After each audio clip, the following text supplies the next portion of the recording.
Deep Threat Sports Network fans, we are back today. With me on this wonderful Friday afternoon, I have Bryant, Dave, and myself on this episode. And Merry Christmas to all our Deep Threat Sports Network fans. Thanks for following along with this. Hope your holidays have been fantastic so far. It's been kind of a grind for all of us. So we know the playoffs first round was a little bit ago, but we're sneaking this thing in here now Friday during the day real quick to go ahead and kind of review the playoff games that happened so far a little bit. Bryant's going to give you some big news from what's going on out there in Michigan, looking for a head coach. And also we're going to review our Book It segment and just a small sneak peek on what we have coming in the upcoming week of the playoff football games. So Bryant, Dave, hope you guys had a great Christmas. How we doing, fellas? Doing good. Surprised that we're having to turn the AC units on December 26th. 100%. I turned my AC unit on last night, and I was like, what is going on? Like, on Christmas Day, I'm turning on the AC. Yeah, peep the background. I definitely have my AC on. I have my AC on and the windows open. I refuse to sweat. This has been a miserable Christmas weather. I'm more of a give me the snow type guy when it comes to Christmas to make it feel more like Christmas. And peep the background, like Brian said. I mean, hey, Merry Christmas from the tropics. Let's make it small real quick so we can show you guys. And Merry Christmas from the tropics. I mean, this is unbelievable weather that we're having here, and I'm not a fan of it, fellas. Not at all. Brian, real quick. So, what do you want to touch on with the what's going on out there in Michigan, real quick? Yeah, there was a report that came out this morning, actually, that Kyle Whittingham, the former Utah head coach for a long time, 20-plus years, said he's going to retire. Well, now there was a report this morning that said Michigan is zeroing in on him to be their next head coach after, obviously, what happened with Sherrone Moore being fired. So, nothing set in stone yet. They haven't hired him or anything to zero in on him. But usually when some of these national writers say something like that, that means that it's likely going to happen. So keep an eye out for that. But, yeah, that's kind of the big news that popped out this morning. I'm shocked by this because I just felt like he had such a good thing out there at Utah. Like, he was a staple at Utah. How did we get to this point? I know he felt like he didn't want to overstay his welcome or however he worded that when the Utah relationship kind of ended. But I do think he'd be a good fit at Michigan. He kind of looks like a Michigan guy, right? I mean, I still feel like Buck Braum is the guy for this job. I felt like this since it opened. But, I mean, Whittingham's a good pick too. Whittingham's a great coach.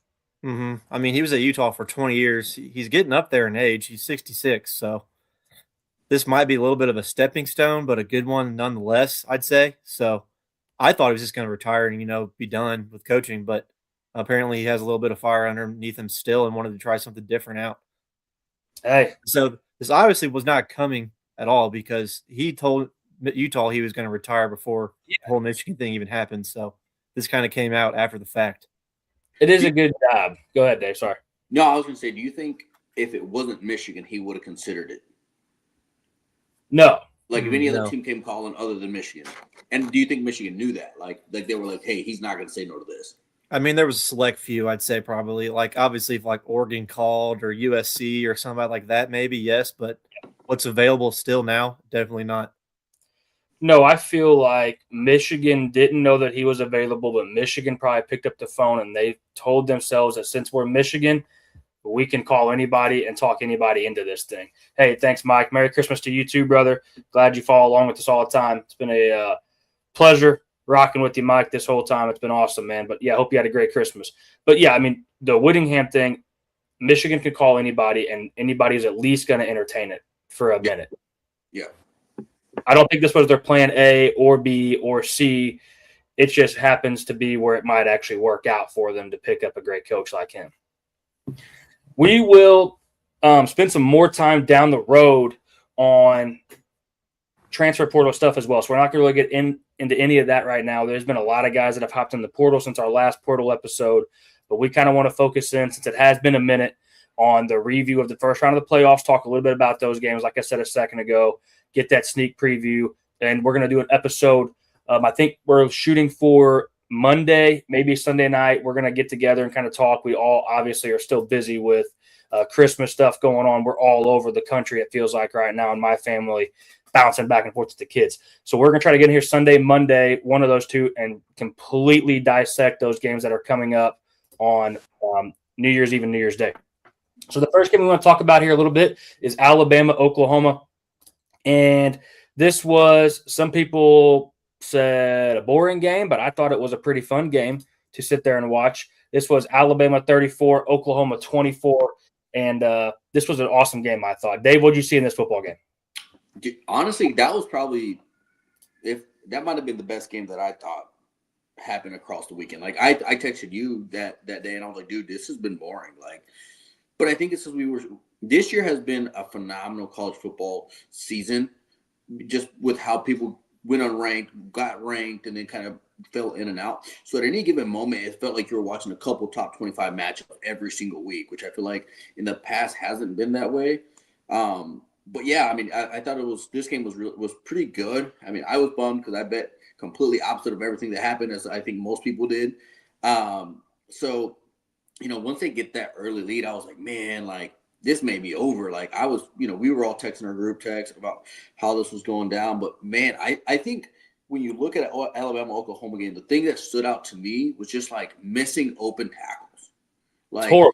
Like I'm sorry, but if you're at Alabama or Oklahoma, if you're at the Division I level, period, you should be able to make those tackles. Like, and the fact that it was happening so often, it made me kind of question, like, is it that their players are that much better that it's so much harder to get those open field tackles, or is it that they just were not on their game? Because at the end of the day, they're all 4 or 5 star players. Yeah. Hey, Merry Christmas to you as well, Leon. What I found funny in this game, Bryant, is no one was feeling himself early because no one was on the Oklahoma side of this. Yes, it was pushing the Alabama thing. I don't know about you guys, but I made a pretty penny on this football game right here. It was Alabama money line, Alabama +4 on the book it segment. Then I live bet them again when they were down, live bet them again. So it was either Santa was going to be really good this year or Santa wasn't going to be good at all.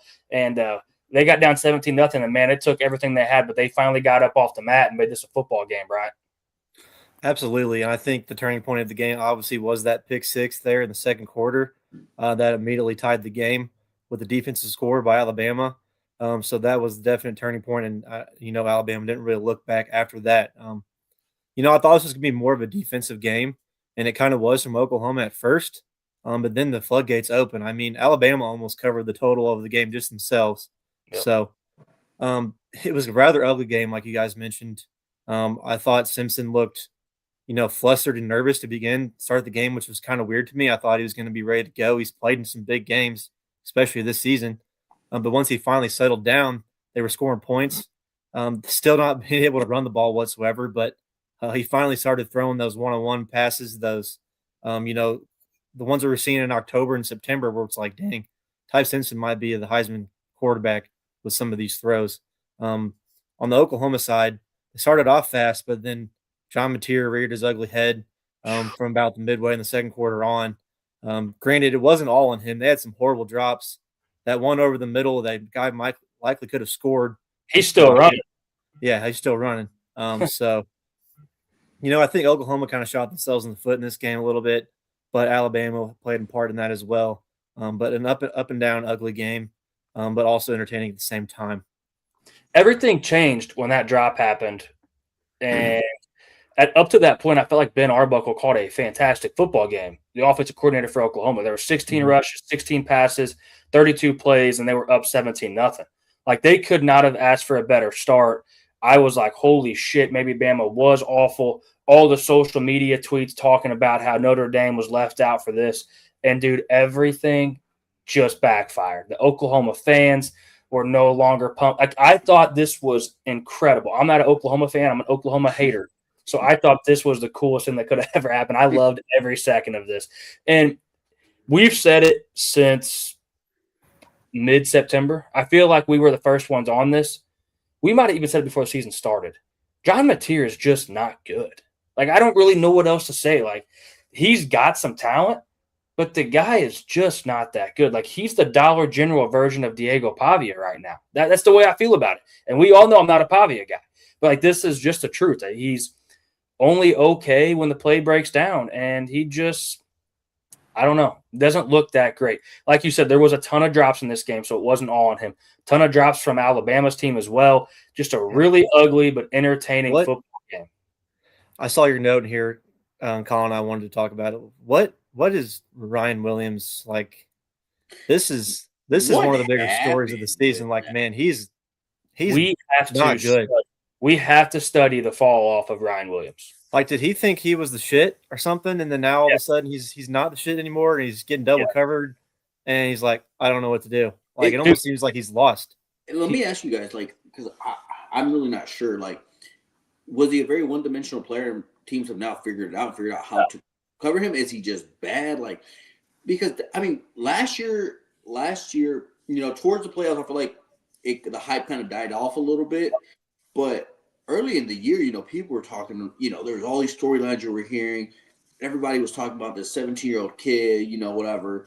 There were some people saying he was better than Jeremiah Smith, and that is completely blown up. And 100%. to answer your question, Dave, he wasn't one-dimensional. I don't feel like he was a yards after the catch guy. He was a catch it underneath if you need a first down for 4 yards. He was sure-handed. He could beat you over the top. He could literally do everything. He could go up and high point a ball. Like, he was doing everything. I don't know what happened. That's why my note says the fall off of Ryan Williams needs to be studied because Yeah, it is like unreal.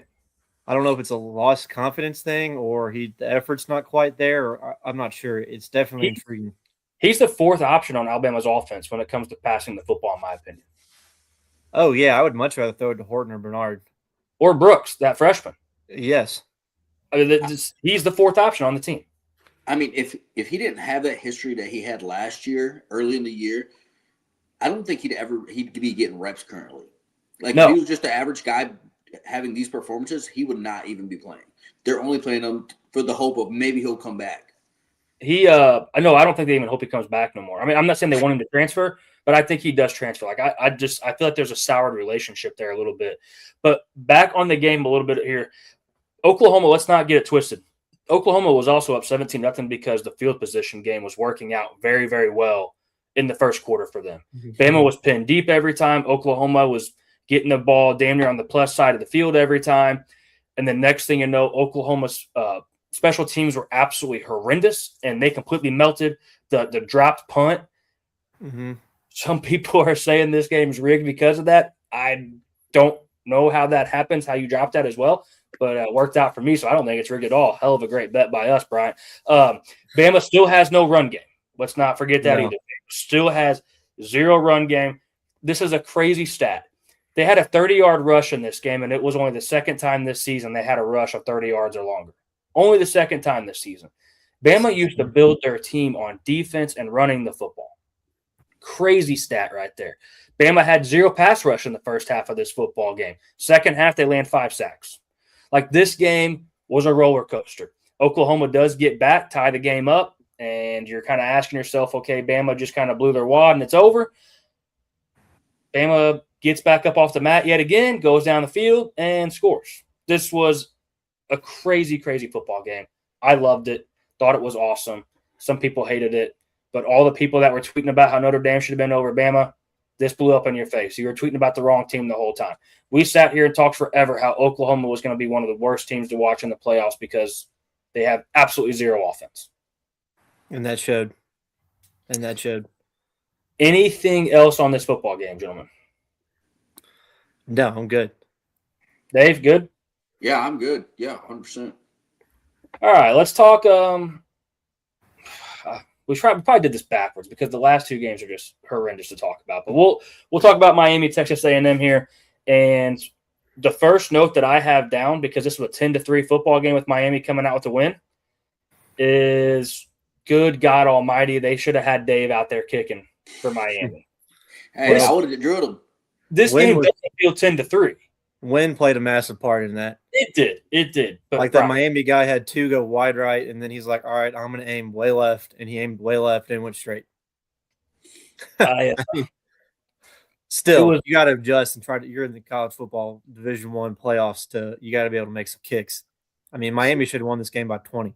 20, legit. Could you imagine the conversation we'd be having right now if Miami ended up blowing this about Mario Cristobal? Just because?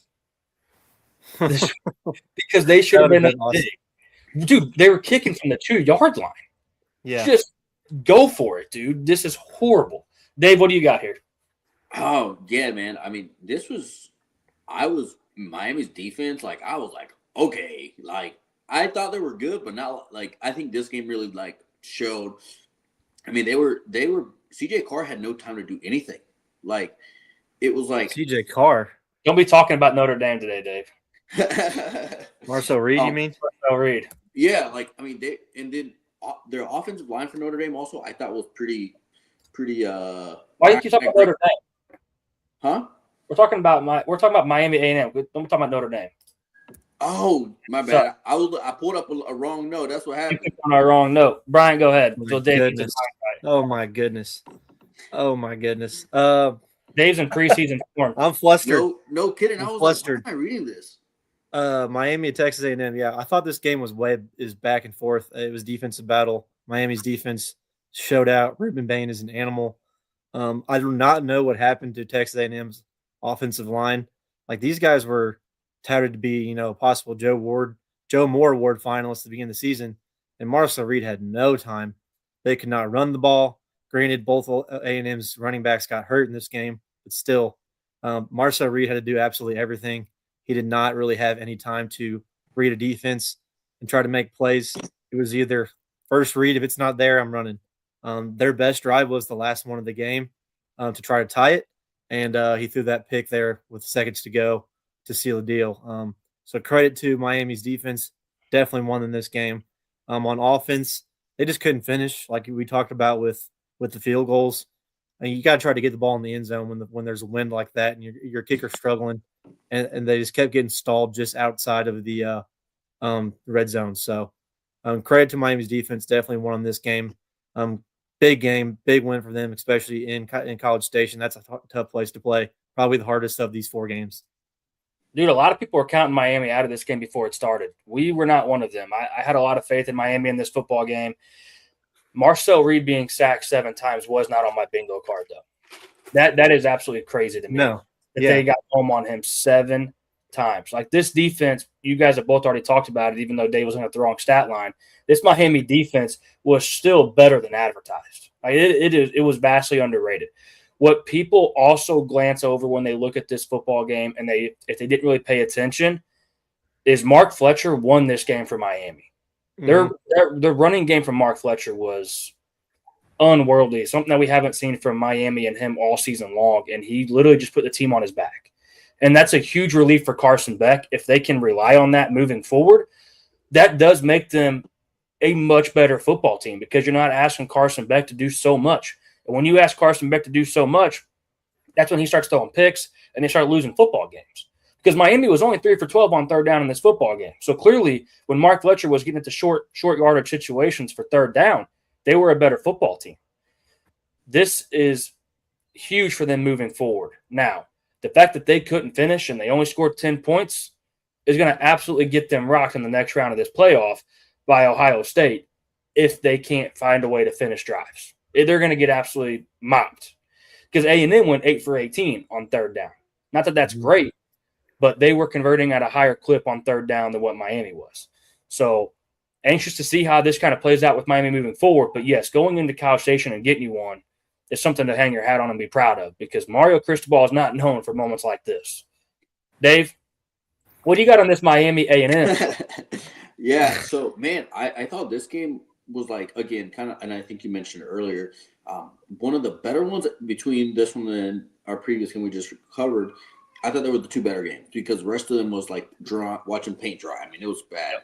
I expect a little bit more from Concepcion in this game. He always seems to be the guy that makes it happen, but Miami was just good. Like, and I was not one of those persons that actually thought Miami was good. I was like, it's Mario Cristobal. It's bound to something's going to happen here. They're going to lose, But dude, they're into the next round of the playoffs. And if you would have told me last year, early in the year, that Carson Beck was going to go through to the playoffs with Miami, like, first of all, I would have been like Carson Beck at Miami, and then second of all, like the fact that Miami would be in the playoffs and making a run. I think for me, too, the only thing that I saw that bothered me a little bit about this Miami offense, and maybe it was the wind, is that Carson Beck and the receivers were pretty limited. And Bryant and I talked about, hey, you need to watch out for this A&M secondary and these Miami receivers in this football game. Dude, A&M was very good at the point of attack, very good at making open field tackles and keeping Miami behind the lines of scrimmage. So that was pretty impressive by them. Mm-hmm. Yeah, A&M's offense just could not pick up their side of the bargain. Credit to Miami's defense for that, but man, A&M could not just get anything going. And you mentioned those third down conversions. I felt like almost all of them were on their side of the field. They were always converting third downs, and they get to about the 50-yard line, and the drive would stall, and they were punting. Seems like they could not get anything sustained going. That's why I said I think their best drive of the game was the last one to get down there in the fourth quarter to try to tie the game. Yep, couldn't agree more. Anything else on this football game? Nope. Good. Okay. Good. Let's talk about this this barn burner here. And Tulane 10 at Ole Miss 41. Bryant, you and I were wrong about one thing we said on the show when we were previewing this is we were confident that Tulane would keep it closer this time. Mm-hmm. They did not. I guess they did by 4 points, but yeah. It's still not close. We were right. We were right. I guess me saying we were wrong was wrong, but this did never feel close. This was over before it started. And I think the biggest talking point from this game for me is Kawan Lacey getting hurt and Trinidad Chambliss being dinged as well. How are they moving forward? I think Trinidad's going to be fine. Lacey still, last I looked, it was kind of like I think he was going to be okay, but they were kind of mulling it around a little bit. So that's a massive situation for Ole Miss moving forward. But Dave, what do you got in this football game? Because I don't have much on this one, fellas. I'll be honest. Yeah, this game was close for about 2 minutes, and then it was just until Ole Miss got the ball back. I mean, Ole Miss just was doing they were just having a good time. This was like a scrimmage for them, I felt like. And then towards the end, I think they let off the gas, which was when, Tulane even made it somewhat closer. But even then, I mean, this was complete domination. Again, this of course, I just talked with my neighbor about it.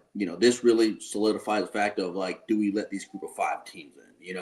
Like do we let it be the best 12 or, still have those G5 teams, such as Tulane, which none of those teams did that great of a job over the weekend. So it's like, how do you argue for them? And I know I was curious. I was like, why don't they just do the 12? And for those of you guys that don't know, again, it comes back to some antitrust laws and it's a legality issue. Yeah, it's like a legal issue, which I don't know that everybody necessarily knew that. I thought they were just trying to just let them in, but how do you go around this is what I don't understand. I mean, I feel like they're smart enough where they would have found a way already, but I say we just let to that point, I say we just let the 2 best teams from G5 play it out for a playoff match, and then whoever out of those 2 wins maybe can make it to the playoffs.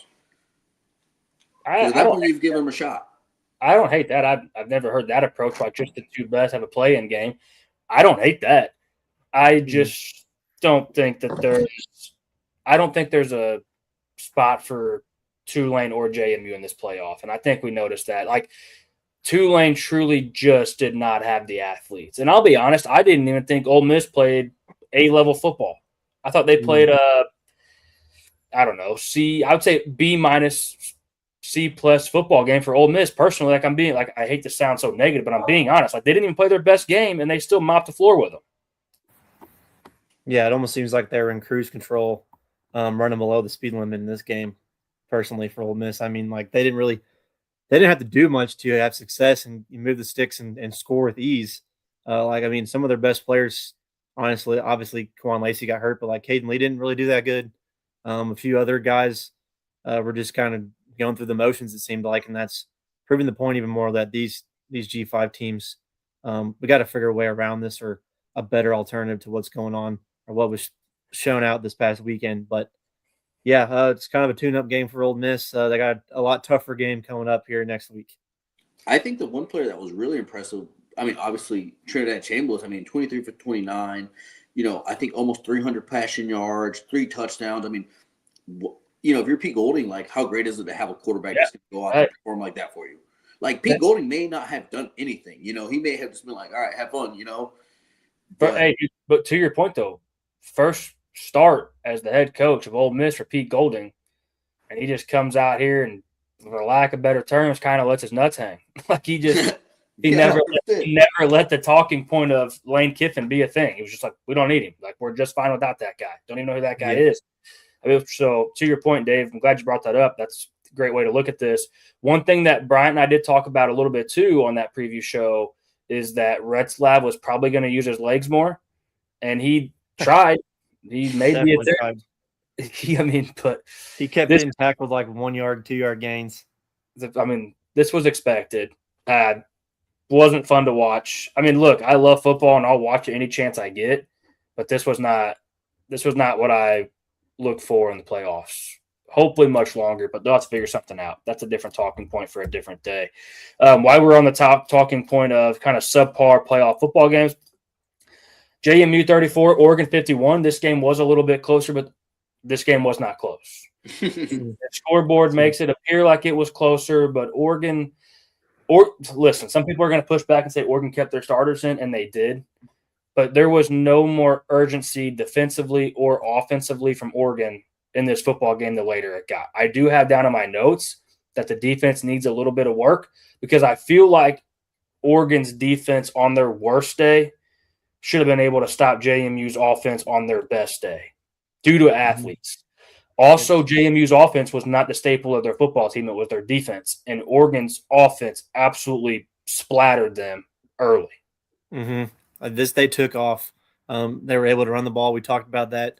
JMU was, I think, number 2 against the rush. And Oregon just ran it right through them. So, yeah, Oregon mailed it in after the third quarter and was ready to go home. And that's why JMU put up some garbage time points. I thought JMU looked way better in this game before that than like Tulane did against Ole Miss. But you're right. It was weird. JMU's offense looked better than their defense, and it was supposed to be the other way around. Dave, what'd you see here?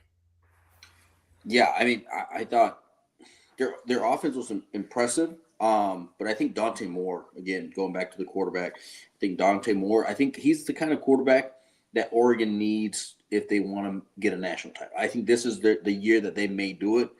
I'm not saying Dante Moore is amazing, but when you're on a team as stacked as Oregon, you don't need to be amazing.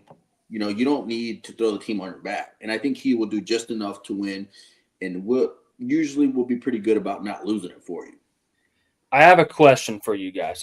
There's been a lot of conversation about Dante Moore being 1-1 in the upcoming draft. He doesn't know if he's going to come out or if he's going to come back to Oregon, but if he does, people are saying he could be 1-1. I am not a Dante Moore 1-1 guy. I don't know about you guys. I am just – there are times where he makes a really dumb decision still. And I know he's young. Yeah. Let's not get it twisted. He's still a young quarterback.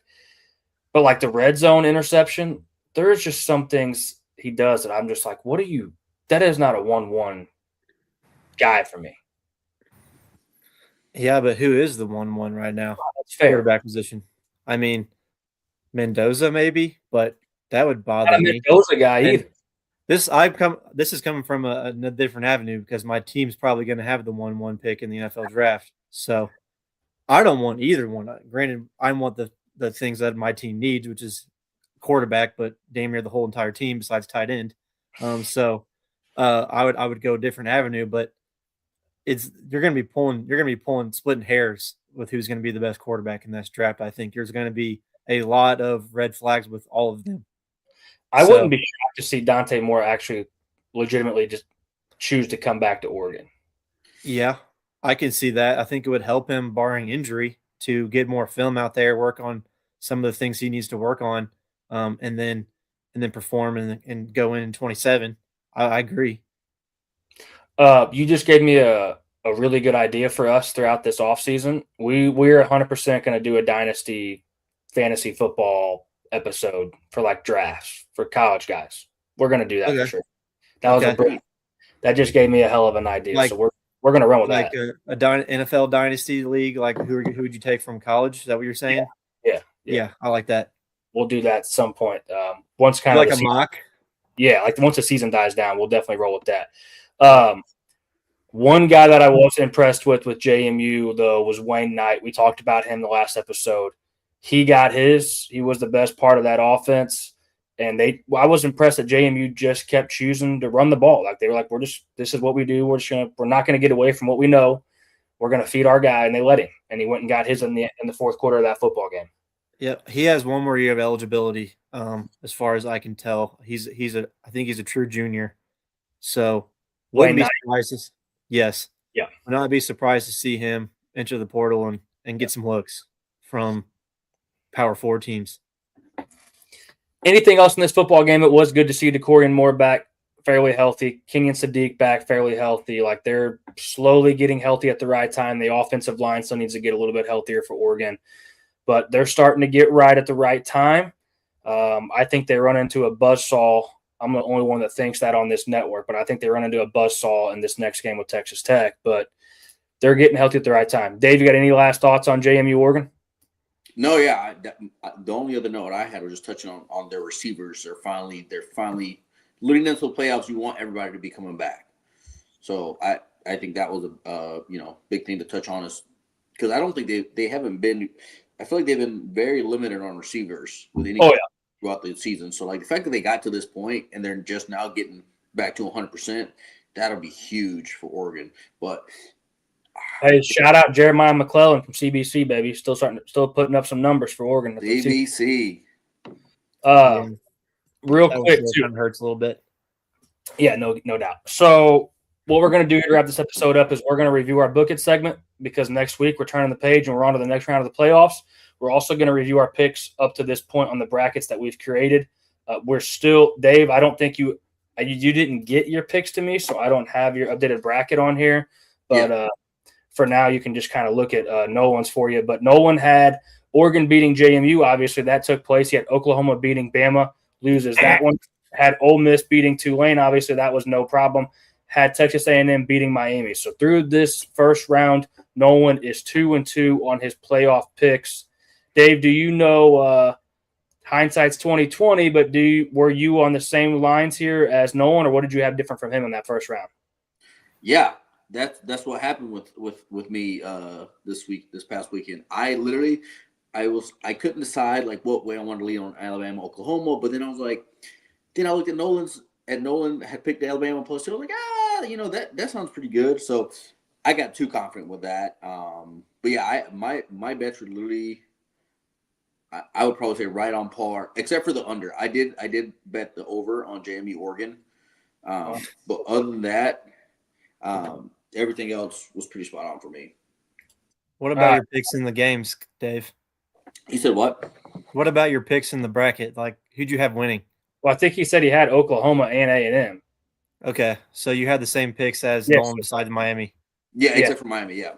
Oh, so you went 3-1. Okay, Bryant, you went. You had Oregon 1-0, Bama 2-0, Ole Miss 3-0, Miami 4-0. It's a 4-0 slate for Bryant, baby. And while we're showing yours, I'm going to show mine. It's a 4-0 slate for Colin as well. Bryant and Colin leading the pack here at 4-0. But next week, if you look at this next week of these playoff games, this is where mine and Bryant's get a little bit different here.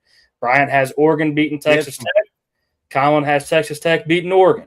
We have a completely different semifinal coming out. Okay. Hear me out.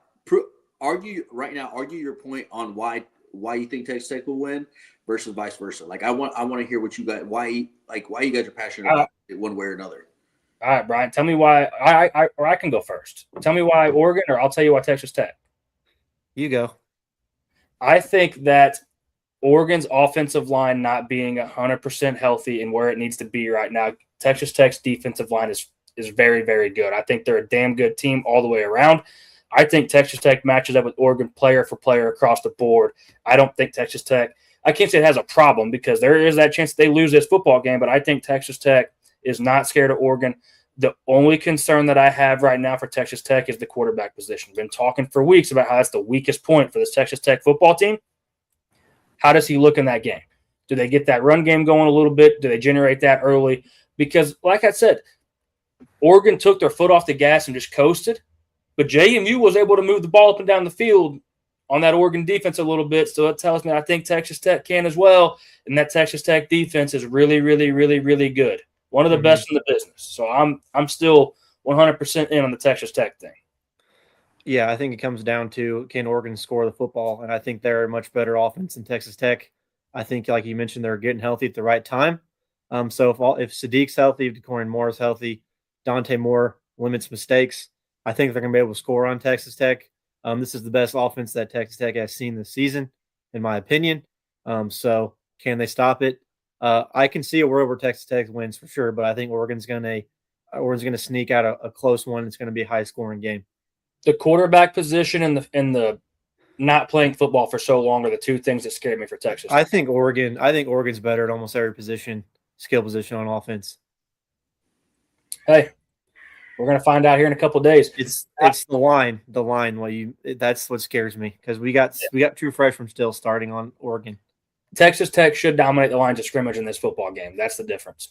Also, Bryant and I are different on this next pick. I have Bama beating Indiana.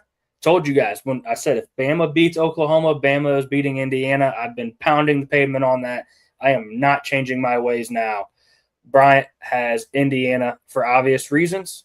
I still feel good about Bama, man. I feel better about Alabama now, actually, than I did before I made this pick. You're a little more scared now, aren't you, Bryant? No, it should be. No, I think Indiana's going to control that game from start to finish. Hey, no one gets in here and says Oregon. Leon gets in here. Okay, I got a question. Colin. Go ahead. If Alabama was playing Ohio State, who would you think would win? Ohio State, but I also still think Ohio State's better than Indiana. Well, Indiana would kick their ass. So I was going to say he does got a point. That's why I think that Alabama Oklahoma game. I almost dropped an F-bomb the day after Christmas. That was C+ at best football in the Ohio State Indiana game. Oh, okay, but I don't think Indiana played their best game either. But Mendoza won the Heisman. Breaking up. Hey, head-to-head match. Mendoza won the Heisman, but I'm not a Mendoza guy still. This is not. I have my reasons, man. Hey, you're not going to talk about it. What is your problem with Mendoza? Like, I feel like out of all I have not watched a quarterback more this season that I've watched hit the defender in the chest and the defender not catch it than Mendoza. I had a phone call about this. Somebody called me and said, dude, I watched Mendoza play football, and I've never seen as many defensive drops in my life than when I watched Mendoza play football. I think he's a gamer, and I think this Indiana team is good, but you can't tell me right now that you don't think Bama doesn't match up with Indiana. No. Okay. Oh, they definitely match up against. Maybe I'm wrong. I may be wrong. Indiana is a better all-around football team right now, for sure. Okay. All right. Hey, my guy DeBoer in big games. He's a big game coach, man. We're gonna find out. So is Signetti. We're gonna find out. And I want nothing more, and I hate Alabama. I want nothing more than Alabama to win this football game, just so I can come back here and let my nuts hang in this lobby, because I'm going to make sure that all three of you, Nolan, Dave, and Bryant, you three are in this lobby when that happens. Now, it may not happen still. We'll see. I'm on an uphill climb for this. I'm just intrigued to see, like last year we saw all the teams that got a bye 1 through 4 lost. Who loses this year? Obviously, I have Texas Tech losing. You have Indiana losing. There's some down below. I think we have both of those teams down below winning, but still, is it going to be different than last year, which I think it will be, or will it be the same where we're going to see multiple bye week teams lose? Yeah, I'm definitely the odd man out on this, so we'll see. But yeah, we do have Georgia and Ohio State, both Bryant and myself. Leon gets here and says, "I'm calling Miami taking down Ohio." And I know we'll talk more about that, but I'm rather confident in that side of the bracket. There's a world, though, Leon. There is a world, seriously, where Miami can get the job done. Ohio State's in that boat, like Brian just talked about, where they haven't played football in a while. They're kind of sitting around, getting stale, losing a little bit of momentum. But I think they're a team that can get back up and hit the gas pedal no problem in Ohio State. So and they did it last year. Miami does match up in the trenches with Ohio State. That is for sure. It's going to take a serious Carson Beck performance or a Mark Fletcher big-time game again for this to happen for Miami. Next comment coming in here, Jordan, is Mendoza better than Pavia, Colin? Well, yeah, he won the Heisman Trophy. Yes, he is. Yes, he is, Jordan. That's the long and short of that answer. Yes, he is. Great question, Jordan. He was just trying to catch me sleeping here on this a little bit. Let's review last thing in this episode. Let's review our Book It segment. We don't want to talk too much about the games that are coming up because we want to do a preview episode of that and completely break those down. And I'm probably going to get yelled at by Bryant, Dave, and Nolan again about how Indiana's so much better than Alabama. This ain't even going to be a game. Blah, blah, blah. Signetti's the shit. I'm not saying that. So let's get into our Book It segment. The Book It segment did go 4-4. This was our first week putting prop plays out, and we went 2-2 in those. Wayne Knight over 59.5 rushing yards cash. Mario Craver over 49.5 receiving yards cash. Caden Lee over 39.5 receiving yards did not hit. That was the biggest favorite on our card, and it didn't have a chance. And Jam Miller over 39.5 rush yards did not play either. Obviously, I think being down 17-0 early kind of changed the outcome of that a little bit. But those who did not hit, Bama, Oklahoma, Alabama +2 cash. Miami at A&M, Miami +4 cash. Miami at A&M over 47, never had a chance. JMU at Oregon under 48, never had a chance. So book it segment is 90 and 91 on the season. That's a lot of bets we played, and the fact that we're this close, and we're gonna end the season positive. I still feel good about it. Yeah, Indiana money line is gonna be real nice on this next week. You ain't gonna find that on the book it segment, Brian, because I ain't getting in line on that one, my friend. Anything else? I have access to the doc too. I can sling it in there. Hey, well, you can have a Bryant's book it segment this week, and might be a little indifferent. Do you guys have anything else you want to add on this episode before we get out of here? No, I'm good. No, I mean, I don't know if maybe I was the only one that had time just got away from me, but I did not realize like this weekend is all the bowl games. Yeah, we did one last year. We talked a little bit about some bowl games, but it's too hard to talk about them because you just don't know these players. No, absolutely. They wake up and just decide that I'm just not going to play today anymore. Like that's just how this happens in the bowl game stuff. You'll never catch me place a bowl game bet or put it on our bucket segment. Never going to happen. Just not going to happen. If you win money bowl betting, hit me up. I'll follow you. But there's no way that somebody out there actually kills it when it comes to betting on the bowls. No. Just for shits and gigs, there are a few good games. I'll just mention some. Mizzou and Virginia play tomorrow. That's a decent game, as well as Penn State and Clemson. On also tomorrow is LSU Houston. I think that's a pretty good game, as well as Georgia Tech and BYU. A few other good ones. Tennessee Illinois I think is an intriguing matchup.